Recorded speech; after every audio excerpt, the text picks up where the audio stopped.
Video ಶುರು ಮಾಡೋಕ್ಕಿಂತ ಮುಂಚೆ ಮತ್ತಷ್ಟು ರೋಚಕ ಮಾಹಿತಿಗಳಿಗಾಗಿ ನಮ್ಮ ಚಾನಲ್ಗೆ ಸಬ್ಸ್ಕ್ರೈಬ್ ಮಾಡಿಲ್ಲ ಅಂದರೆ ಸಬ್ಸ್ಕ್ರೈಬ್ ಮಾಡ್ಕೊಳ್ಳಿ. ಹಾಗೆ ಬೆಲ್ ಐಕನ್ ಮೇಲೆ ಕೂಡ ಕ್ಲಿಕ್ ಮಾಡ್ಕೊಳ್ಳಿ. ನಮಸ್ಕಾರ ಗೆಳೆಯರೆ, ಡಿವೈನ್ ಕನ್ನಡ ಯೂಟ್ಯೂಬ್ ಚಾನಲ್ಗೆ ನಿಮಗೆ ಸ್ವಾಗತ. ಗೆಳೆಯರೆ, ವಿಡಿಯೋ ಶುರು ಮಾಡೋದಕ್ಕಿಂತ ಮುಂಚೆ ನಿಮಗೆ ಗೊತ್ತಿರ್ಬೋದು 2024 ಹೊಸ ವರ್ಷ ಬಂದಿದೆ. ವಿಶೇಷವಾಗಿ ನನ್ನ ಚಾನಲ್ನ ಎಲ್ಲ ವೀಕ್ಷಕರಿಗೂ ಕೂಡ ನನ್ನ ಕಡೆಯಿಂದ ಹಾಗೆ ನಮ್ಮ ಡಿವೈನ್ ಕನ್ನಡ ಟೀಮ್ ಕಡೆಯಿಂದ ನಿಮಗೆ ಅಂದರೆ ನಮ್ಮ ವೀಕ್ಷಕರಿಗೆ ಹೊಸ ವರ್ಷದ ಹಾರ್ದಿಕ ಶುಭಾಶಯಗಳು.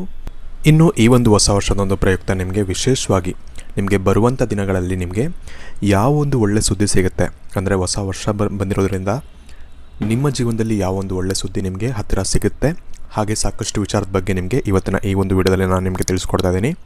ಹಾಗಾಗಿ ಆದಷ್ಟು ಈ ಒಂದು ವಿಡಿಯೋನ ಪೂರ್ತಿಯಾಗಿ ನೋಡೋಣ ಮರಿಬೇಡಿ. ಅದಕ್ಕಿಂತ ಮುಂಚೆ ವಿಡಿಯೋಗೆ ಒಂದು ಬಾರಿ ಲೈಕ್ ಮಾಡಿ, ಹಾಗೆ ನೀವು ನಮ್ಮ ಚಾನಲ್ಗೆ ಸಬ್ಸ್ಕ್ರೈಬ್ ಮಾಡಿಲ್ಲ ಅಂದರೆ ಸಬ್ಸ್ಕ್ರೈಬ್ ಮಾಡ್ಕೊಳ್ಳಿ.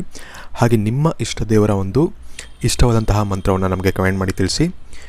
ಸೊ ನಿಮಗೆ ಯಾವ ರೀತಿ ನಂಬರ್ನ ಪಿಕ್ ಮಾಡಬೇಕು ಅಂತ ನಾನು ಹಿಂದಿನ ಸಾಕಷ್ಟು ವಿಡಿಯೋಗಳಲ್ಲಿ ಈಗಾಗಲೇ ಹೇಳಿದ್ದೀನಿ. ಇಲ್ಲಿ 4 ನಂಬರ್ ಕಾಣ್ತಾ ಇದೆ. ಅದರಲ್ಲಿ ನೀವೇನು ಮಾಡಬೇಕು ಅಂದರೆ ನಿಮಗೆ ಇಷ್ಟವಾದಂತಹ ಒಂದು ನಂಬರ್ ಅಥವಾ ನಿಮಗೆ ಕಣ್ಮುಚ್ಕೊಂಡು ನಿಮ್ಮ ಇಷ್ಟ ದೇವರನ್ನು ನೆನೆಸ್ಕೊಂಡಾಗ ಅಥವಾ ಯಾವುದಾದ್ರು ಒಂದು ದೇವರನ್ನು ನೆನೆಸ್ಕೊಂಡಾಗ ನಿಮಗೆ ಯಾವ ಒಂದು ನಂಬರ್ ಅನ್ನೋದು ಹೆಚ್ಚು ಆಕರ್ಷಿತವಾಗಿ ಕಾಣ್ತಿರುತ್ತೋ ಆ ಒಂದು ನಂಬರ್ನ ನೀವು ಸೆಲೆಕ್ಟ್ ಮಾಡಬೇಕಾಗತ್ತೆ. ಇದರಲ್ಲಿ ವಿಶೇಷವಾಗಿ ನೀವು ನಂಬರ್ 1 ಆಯ್ಕೆ ಮಾಡಿದರೆ ಇವ್ರಿಗೆ ಏನಪ್ಪ ಅಂದರೆ ತಮ್ಮ ಜೀವನದಲ್ಲಿ ಯಾವುದಾದ್ರೂ ಒಂದು ಕ್ಷೇತ್ರದಲ್ಲಿದ್ದರೂ ಕೂಡ ಅವರು ಪ್ರೆಸೆಂಟಾಗಿ ಕೆಲಸ ಮಾಡ್ತಿದ್ರೆ ಅದರಲ್ಲಿ ಅಥವಾ ನೀವೇನಾದರೂ ಸ್ಟಡೀಸ್ ಮಾಡ್ತಿದ್ದೀರಾ ಅಂದರೆ ಆ ಒಂದು ಕ್ಷೇತ್ರದಲ್ಲಾಗಲಿ ಅಥವಾ ನೀವು ಯಾವುದಾದ್ರೂ ಒಂದು ಕೆಲಸ ಬಿಸ್ನೆಸ್ ಏನಾದರೂ ಮಾಡ್ತಿದ್ದೀರಾ ಅಂದರೆ ಆ ಒಂದು ಕ್ಷೇತ್ರದಲ್ಲಾಗಲಿ ನಿಮಗೆ ಪ್ರೆಸೆಂಟಾಗಿ ಯಾವುದೇ ಕ್ಷೇತ್ರದಲ್ಲಿ ನಿಮಗೆ ಲಾಭ ಬೇಕು ಅಥವಾ ಬೆಳವಣಿಗೆ ಅನ್ನೋದು ಬೇಕು, ಇಂಥ ಒಂದು ಆಸಕ್ತಿ ಅಥವಾ ಇಂಥ ಒಂದು ಉದ್ದೇಶ ನಿಮಗೆ ಇರುತ್ತೋ ಅಂಥ ಒಂದು ಕ್ಷೇತ್ರದಲ್ಲಿ ನಿಮಗೆ ಹೆಚ್ಚಿನ ಒಂದು ಗ್ರೋತ್ ಅನ್ನೋದು ಕಾಣುತ್ತೆ.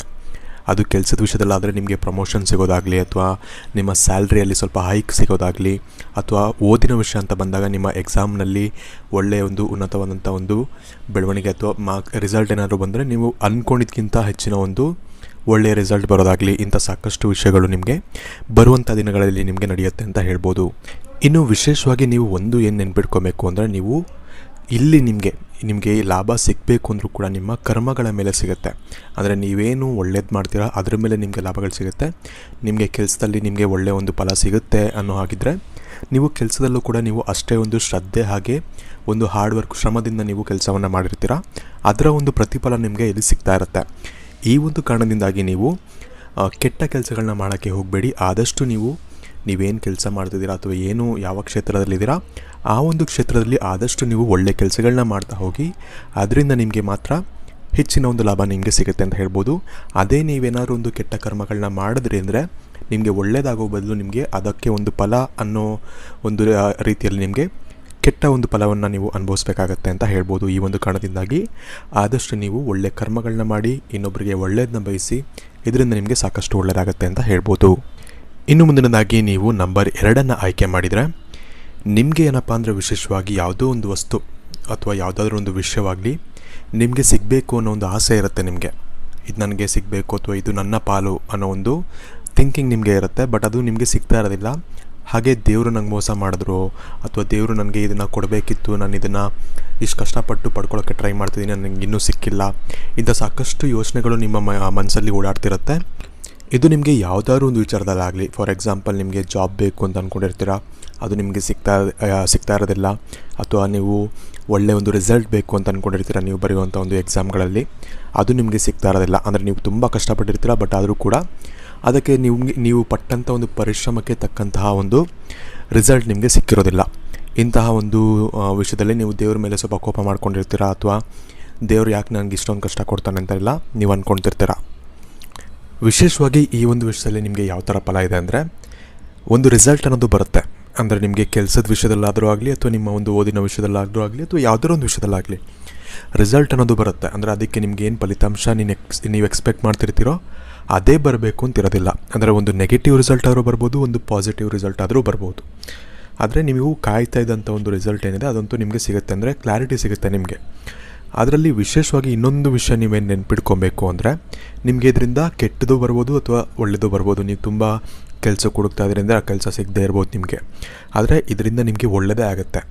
ಅಂದರೆ ಯಾವ ರೀತಿ ಅಂದರೆ ಏನೋ ಆ ಒಂದು ಕೆಲಸದಲ್ಲಿ ಒಂದು ಪ್ರಾಬ್ಲಮ್ ಇರ್ಬೋದು ಅಥವಾ ನೀವು ಓದಿನ ಒಂದು ವಿಷಯದಲ್ಲಾದರೆ ನೀವು ಇಷ್ಟೊಂದು ಕಷ್ಟಪಟ್ಟಿರ್ತೀರ, ನೀವು ಫೇಲ್ ಆಗಿರ್ತೀರ ಅಂದರೆ ನಿಮಗೆ ಅದಕ್ಕಿಂತ ಒಳ್ಳೆಯ ಒಂದು ಆಪರ್ಚುನಿಟಿ ಬೇರೆ ಕಡೆ ಸಿಗ್ಬೋದು ಅಥವಾ ನಿಮ್ಮೊಂದು ಇಂಟ್ರೆಸ್ಟ್ ಬೇರೆ ಕಡೆ ಹೋಗಿ ಅದರಲ್ಲಿ ನೀವು ಸಕ್ಸಸ್ ಆಗ್ಬೋದು.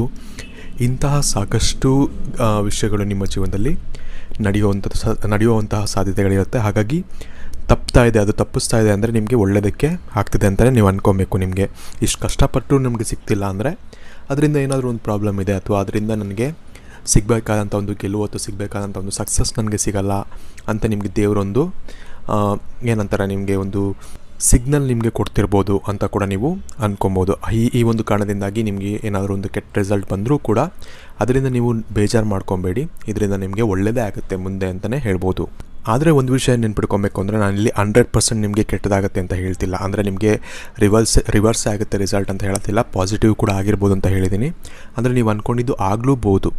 ಯಾಕೆ ಅಂದರೆ ವಿಶೇಷವಾಗಿ ನೀವು ಅದರಲ್ಲೂ ಕೂಡ ವಿಶೇಷವಾಗಿ ನೀವು ಕಾನ್ಫಿಡೆಂಟ್ ಆಗಿರಬೇಕಾಗತ್ತೆ. ಒಂದು ಪಾಸಿಟಿವ್ ರಿಸಲ್ಟೇ ಬರುತ್ತೆ ಅಂತ ನೀವು ತುಂಬ ಕಾನ್ಫಿಡೆಂಟ್ ಆಗಿದ್ದರೆ ನಿಮಗೆ ಅದಕ್ಕೆ ತಕ್ಕಂತೆ ರಿಸಲ್ಟ್ ಬರೋವಂಥ ಸಾಧ್ಯತೆಗಳು ಕೂಡ ಇದೆ, ಅದು ಕೂಡ ಇಲ್ಲಿ ತೋರಿಸ್ತಾ ಇದೆ. ಹಾಗಾಗಿ ಸ್ವಲ್ಪ ಪಾಸಿಟಿವ್ ಆಗಿರಿ, ನೆಗೆಟಿವ್ ಥಿಂಕಿಂಗ್ನ ಕಮ್ಮಿ ಮಾಡಿ. ನೆಗೆಟಿವ್ ಆಗಿ ಥಿಂಕ್ ಮಾಡ್ತಿದ್ದೀರಾ, ನನಗೆ ಕಮ್ಮಿ ಬರುತ್ತೆ, ನನಗೆ ಕೆಲಸ ಸಿಗೋದಿಲ್ಲ, ಅಥವಾ ಈ ಒಂದು ಕೆಲಸ ಆಗಲ್ವೇನೋ ಅಂತೆಲ್ಲ ನೀವು ಥಿಂಕ್ ಮಾಡ್ತಾಯಿದ್ರೆ ಅದೇ ರೀತಿ ಆಗುವಂಥ ಸಾಧ್ಯತೆಗಳಿರುತ್ತೆ. ಹಾಗಾಗಿ ಪಾಸಿಟಿವ್ ಥಿಂಕಿಂಗನ್ನು ಹೆಚ್ಚು ಮಾಡ್ಕೊಳ್ಳಿ, ನಿಮಗೆ ಒಳ್ಳೆಯದಾಗುತ್ತೆ ಅಂತ ಹೇಳ್ಬೋದು. ಇನ್ನು ಮುಂದಿನದಾಗಿ ನೀವು ನಂಬರ್ 3 ಆಯ್ಕೆ ಮಾಡಿದರೆ ನಿಮಗೆ ವಿಶೇಷವಾಗಿ ಒಂದು ಒಳ್ಳೆಯ ನ್ಯೂಸ್ ಕೂಡ ಇದೆ, ಒಂದು ಗುಡ್ ನ್ಯೂಸ್ ಕೂಡ, ಅಂದರೆ ಕೆಟ್ಟ ನ್ಯೂಸ್ ಕೂಡ ಇದೆ. ವಿಶೇಷವಾಗಿ ಒಂದು ಒಳ್ಳೆಯ ವಿಷಯ ಏನಪ್ಪ ಅಂದರೆ ನಿಮಗೆ ಸ್ವಲ್ಪ ಒಳ್ಳೆಯ ಒಂದು ಫಲಗಳೇ ನಿಮಗೆ ಸಿಗುತ್ತೆ ಅಂತ ಹೇಳ್ಬೋದು, ಅಂದರೆ ಬರುವಂಥ ಒಂದು ದಿನಗಳಲ್ಲಿ.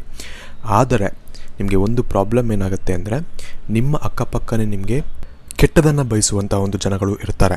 ಅಂದರೆ ಏನಪ್ಪ ಅಂದರೆ ನಿಮ್ಮ ಫ್ರೆಂಡ್ಸೇ ಆಗಿರ್ತಾರೆ, ನಿಮ್ಮ ಜೊತೆಗೆ ಇರ್ತಾರೆ, ನಿಮಗೆ ಚೆನ್ನಾಗೇ ಒಳ್ಳೆಯದನ್ನೇ ಬಯಸೋ ರೀತಿ ಇರ್ತಾರೆ ನೋಡೋಕ್ಕೆ. ಬಟ್ ಆದರೆ ಹಿಂದೆಯಿಂದ ಅವರು ನಿಮ್ಮನ್ನ ಕೆಳಗಿಳಿಸೋಕ್ಕಾಗಲಿ ಅಥವಾ ನಿಮ್ಮನ್ನ ಒಂಥರ ಏನಂತಾರೆ, ನಿಮ್ಮ ಮರ್ಯಾದೆಯನ್ನು ತೆಗೆಯುವಂಥ ಒಂದು ಕೆಲಸಗಳಾಗಲಿ ಮಾಡಬೇಕು ಅಂತ ತುಂಬ ಯೋಚನೆಯನ್ನು ಮಾಡ್ತಿರ್ತಾರೆ. ಹಾಗೆ ಹಿಂದೆ ಕೂಡ ನಿಮ್ಮ ಬಗ್ಗೆ ಸಾಕಷ್ಟು ವಿಚಾರಗಳನ್ನ ಇನ್ನೊಬ್ಬರ ಹತ್ರ ಹೇಳೋದಾಗಲಿ, ಇಂಥ ಸಾಕಷ್ಟು ಕೆಲಸಗಳನ್ನ ಮಾಡ್ತಿರ್ತಾರೆ, ಅದು ನಿಮಗೆ ಗೊತ್ತಾಗ್ತಿರೋದಿಲ್ಲ. ಈ ಒಂದು ವಿಷಯದಲ್ಲಿ ನೀವು ಸ್ವಲ್ಪ ಹುಷಾರಾಗಿರಬೇಕಾಗತ್ತೆ. ನಿಮ್ಮ ಜೊತೆಗಿರೋರು ಈ ಥರ ಮಾಡ್ತಿರೋದ್ರಿಂದ ಯಾರನ್ನು ಕೂಡ ಹೆಚ್ಚಾಗಿ ನೀವು ನಂಬಕ್ಕೆ ಹೋಗಬೇಡಿ. ತುಂಬ ಕ್ಲೋಸ್ ಆಗಿರ್ತಾರಲ್ಲ, ಅಂದರೆ ನಿಮಗೆ ಸ್ವಲ್ಪ ತುಂಬ ವರ್ಷಗಳಿಂದ ಗೊತ್ತಿರ್ತಾರೆ ಅಂಥವ್ರಾದರೆ ಓಕೆ, ನಿಮಗೆ ಗೊತ್ತಿರ್ತಾರೆ, ಅವರೇನು ಜಾಸ್ತಿ ನಿಮ್ಮ ಬಗ್ಗೆ ಏನೇ ಮಾಡಿದ್ರು ನಿಮ್ಮ ಮುಖದ ಮೇಲೆ ಹೇಳೋ ಥರನೇ ಇರ್ತಾರೆ. ಬಟ್ ಇವಾಗ ಫ್ರೆಂಡ್ ಆಗಿರ್ತಾರೆ, ತುಂಬ ಚೆನ್ನಾಗಿರ್ತಾರೆ ನೋಡೋಕ್ಕೆ. ಅಂದರೆ ಎದುರುಗಡೆ ನಿಮಗೆ ಮಾತಾಡಬೇಕಾದ್ರೆ ಚೆನ್ನಾಗಿ ಮಾತಾಡ್ತಿರ್ತಾರೆ, ಒಳ್ಳೆಯವರು ಅಂತ ಅನಿಸ್ತಿರ್ತಾರೆ. ಬಟ್ ಹಿಂದೆಯಲ್ಲಿ ಸಾಕಷ್ಟು ವಿಷಯಗಳು ನಡೀತಿರುತ್ತೆ. ಇದ್ರ ಬಗ್ಗೆ ನೀವು ಎಚ್ಚರವನ್ನು ವಹಿಸಬೇಕಾಗತ್ತೆ. ಆದರೆ ಇನ್ನೊಂದು ಒಳ್ಳೆಯ ವಿಷಯ ಏನಪ್ಪ ಅಂದರೆ ನಿಮಗೆ ಒಳ್ಳೆ ಫಲಗಳಿದೆ ಅಂತ ಹೇಳಿದೆ. ವಿಶೇಷವಾಗಿ ಏನಪ್ಪ ಅಂದರೆ ನಿಮಗೆ ಈ ರೀತಿ ಇರೋವಂಥ ಒಂದು ಜನಗಳು ಯಾರು ಅಂತ ನೀವು ಸ್ವಲ್ಪ ಬುದ್ಧಿವಂತಿಕೆಯನ್ನು ಬಳಸ್ಕೊಂಡು ನೀವು ಅವ್ರನ್ನ ಕಂಡುಹಿಡಿದು ಅವ್ರನ್ನ ಸ್ವಲ್ಪ ನೀವು ನಿಮ್ಮ ಜೀವನದಿಂದ ದೂರ ಮಾಡಿದ್ರಿ ಅಂದರೆ ನಿಮಗೆ ತುಂಬಾ ಒಂದು ಒಳ್ಳೆಯ ಒಂದು ಯೋಗ ಇದೆ ಅಂತಲೇ ಹೇಳ್ಬೋದು. ಸಾಕಷ್ಟು ವಿಷಯದಲ್ಲಿ ನಿಮಗೆ ಒಳ್ಳೆಯ ಫಲಗಳೇ ಸಿಗುತ್ತೆ ಅಂತ ಹೇಳ್ಬೋದು. ಹಾಗಾಗಿ ಯಾರು ಈ ಥರ ಎಲ್ಲ ಮಾಡ್ತಾರಂತೆ ನೀವು ಸ್ವಲ್ಪ ಬುದ್ಧಿವಂತಿಕೆಯನ್ನು ಉಪಯೋಗಿಸಿ ನೀವು ತಿಳ್ಕೊಬೇಕಾಗುತ್ತೆ. ಅವರು ಹೇಳೋವಂಥ ಒಂದು ಕೆಲಸಗಳನ್ನ ಮಾಡೋಕ್ಕೆ ಹೋಗಬೇಡಿ, ಅಥವಾ ನಿನ್ನ ಸಿಗಾಕ್ಸೋಕ್ಕೆ ತುಂಬ ಟ್ರೈ ಮಾಡ್ತಿರ್ತಾರೆ. ಹಾಗಾಗಿ ಸ್ವಲ್ಪ ಹುಷಾರಾಗಿದ್ದರೆ ಒಳ್ಳೆಯದು ಅಂತ ಹೇಳ್ಬೋದು. ಇನ್ನು ಕೊನೆಯದಾಗಿ ನೀವು ನಂಬರ್ 4 ಆಯ್ಕೆ ಮಾಡಿದರೆ ವಿಶೇಷವಾಗಿ ನಿಮಗೆ ಏನು ಯೋಗ ಅಂದರೆ ನೀವು ಯಾವುದಾದ್ರು ಒಂದು ಕೆಲಸವನ್ನು ಮಾಡ್ತಿರ್ತೀರ ಅಥವಾ ಯಾವುದೋ ಒಂದು ಕನಸನ್ನು ಇಟ್ಕೊಂಡಿರ್ತೀರ, ಅದಕ್ಕೆ ತುಂಬ ಟೈಮ್ ಹಿಡಿಯುತ್ತೆ, ತುಂಬ ಅದು ದೂರ ಇದೆ ನನಗಿಂದ ಅಂತ ನೀವು ಅಂದ್ಕೊಂಡಿರ್ತೀರ. ಬಟ್ ಅದು ಆ ಒಂದು ಕನಸು ಅಥವಾ ಆ ಒಂದು ಕೆಲಸ ಆಗಲಿ ಅಥವಾ ಯಾವುದಾದ್ರು ಒಂದು ವಿಷಯ ಆಗಲಿ, ಅದು ನಿಮ್ಗೆ ಗೊತ್ತಿರುತ್ತೆ ಯಾವ ವಿಷಯ ಅಂತ, ನಾನೇನು ಹೇಳಬೇಕಾಗಿಲ್ಲ. ಸೊ ಆ ಒಂದು ವಿಷಯ ಅಥವಾ ಆ ಒಂದು ಕನಸೇನಿದೆ ಅದು ನಿಮಗೆ ಹತ್ತಿರ ಬರೋಕ್ಕೆ ಸ್ಟಾರ್ಟ್ ಆಗುತ್ತೆ. ಅಂದರೆ ನಿಮಗೆ ಅದು ಆದಷ್ಟು ನಿಮಗೆ ಈಸಿ ಆಗುತ್ತೆ ಅಂತ ಹೇಳ್ಬೋದು. ಅಂದರೆ ಎಲ್ಲೋ ಒಂದು ಫಾರಿನ್ಗೆ ಹೋಗಬೇಕು ಅಂತ ಅಂದ್ಕೊಂಡಿರ್ತೀರ, ಅದು ನನಗೆ ಸಾಧ್ಯ ಇಲ್ಲ ಅಂತ ನೀವು ಅಂದ್ಕೊಂಡಿರ್ತೀರ, ತುಂಬ ದೂರ ಇದೆ ಆ ಒಂದು ಕನಸು ಅಂತ ನೀವು ಅಂದ್ಕೊಂಡಿರ್ತೀರ. ಬಟ್ ಸಡನ್ನಾಗಿ ಯಾರೋ ಒಬ್ಬರು ಬಂದುಬಿಟ್ಟು ನಿಮಗೆ ಫಾರಿನ್ ಟ್ರಿಪ್ನ ಆಫರ್ ಮಾಡೋದಾಗಲಿ ಅಥವಾ ಏನೋ ಒಂದು ಮ್ಯಾಜಿಕಲ್ ಥರ ಆಗುತ್ತೆ, ನಿಮ್ಮ ಲೈಫಲ್ಲಿ ಏನೋ ಒಂದು ಘಟನೆಗಳು ನಡೆಯುತ್ತೆ.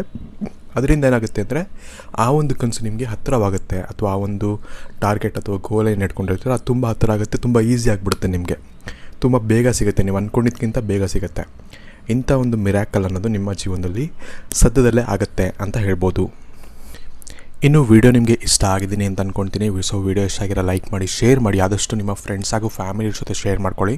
ವಾಟ್ಸಪ್ಪಲ್ಲಾಗಲಿ ಅಥವಾ ಫೇಸ್ಬುಕ್ಕಲ್ಲಾಗಲಿ ಅಥವಾ ಯಾವುದಾದ್ರು ಒಂದು ಸೋಷಿಯಲ್ ಮೀಡಿಯಾದಲ್ಲಿ ನೀವು ಶೇರ್ ಮಾಡ್ಕೊಬೋದು. ಶೇರ್ ಮಾಡ್ಕೊಳ್ಳಿ. ಹಾಗೆ ವಿಡಿಯೋಗೆ ಲೈಕ್ ಮಾಡೋದನ್ನ ಮರಿಬೇಡಿ. ಹಾಗೆ ಚಾನಲ್ಗೆ ಸಬ್ಸ್ಕ್ರೈಬ್ ಮಾಡಿಲ್ಲ ಅಂದರೆ ಮತ್ತಷ್ಟು ಇಂತಹ ಒಳ್ಳೆಯ ವೀಡಿಯೋಸ್ಗಳಿಗೆ ನೀವು ಸಬ್ಸ್ಕ್ರೈಬನ್ನು ಮಾಡ್ಕೊಳ್ಳಿ. ಹಾಗೆ ಹೋಗೋದ್ರ ಮುಂಚೆ ಕೂಡ ನಾನು ಮತ್ತೆ ಹೇಳ್ತಿದ್ದೀನಿ, ಹೊಸ ವರ್ಷದ ಆರ್ಥಿಕ ಶುಭಾಶಯಗಳು ನಮ್ಮ ಒಂದು ಚಾನಲ್ನ ವೀಕ್ಷಕರಿಗೆ. ನೀವು ಕೂಡ ನಮಗೆ ಕಮೆಂಟ್ ಸೆಕ್ಷನಲ್ಲಿ ವಿಶ್ ಮಾಡ್ಬೋದು. ಇನ್ನು ಮತ್ತಷ್ಟು ವೀಡಿಯೋಗಳಿಗೆ ಚಾನಲ್ಗೆ ಸಬ್ಸ್ಕ್ರೈಬ್ ಮಾಡಿಕೊಂಡು ಬೆಲ್ ಐಕನ್ನ ಕೂಡ ನೀವು ಪ್ರೆಸ್ ಮಾಡಿಟ್ಕೊಳ್ಳೋದನ್ನ ನೀವು ಮರಿಬೇಡಿ. ಧನ್ಯವಾದಗಳು.